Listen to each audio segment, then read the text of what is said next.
There's so many creative people out there. Since I moved Half-Breed here to the bottom shelf, my spool's kind of skying up there. I gotta do something about that. It's done.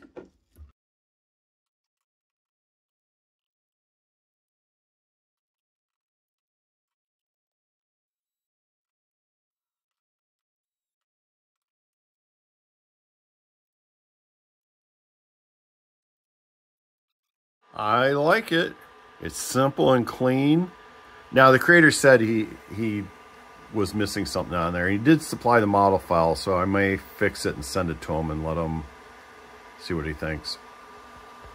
One thing I do like, it's high enough to where if there's no spool on there and I want to use the dryer, I can feed it out the top of the dryer here right into the runout sensor. And so there's enough clearance to run a dryer under there if I ever need to. I found the Filament Relocator for the Sovol SV08 on printables.com, and it's number 947586.